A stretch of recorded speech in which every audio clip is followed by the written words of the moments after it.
আইয়ুব আলাইহিস সালামের শরীরে পোকা হয়েছিল, এই তাফসীর মিথ্যা, বনী ইসরাইলের কাহিনী চলবে না।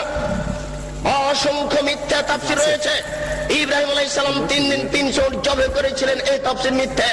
ইব্রাহিম আলাইহিস সালাম ছেলেকে কুরবানি করার সময় চোখে কাপড় বেঁধেছিলেন, এই তাফসীর মিথ্যা। ইউসুফ আলাইহিস সালামের সাথে জুলাইখার বিবাহ হয়েছিল, এই তাফসীর মিথ্যা।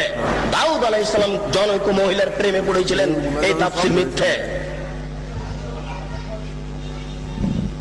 হারুত মারুত দুইজন ফেরেশতা জোহরা নামক মেয়ের প্রেমে পড়েছিল, এই তাফসীর মিথ্যা। এই দেশের মাটিতে লক্ষ লক্ষ মিথ্যা তাফসীর আছে। এই দেশের তাফসীর মাহফিল বন্ধ করুন।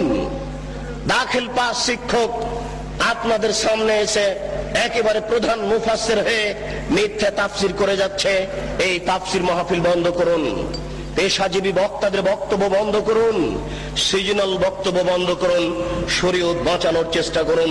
12 মাস বক্তব্য চলবে, বর্ষার সিজনেও চলবে, এটাই শরিয়ত।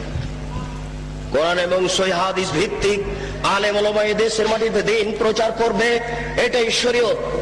শীতকালীন মৌসুমকালীন এদেশের বক্তা পেশাজীবী হিসেবে তার জীবিকা নির্বাহের উদ্দেশ্যে আপনাদের সামনে মিথ্যা কথা বলে সকালে টাকা নিয়ে বিদায় হবে, আপনারা তাদেরকে সম্মান সহকারে বিদায় করবেন, এটা আপনাদের দিনের অপমান করা হচ্ছে।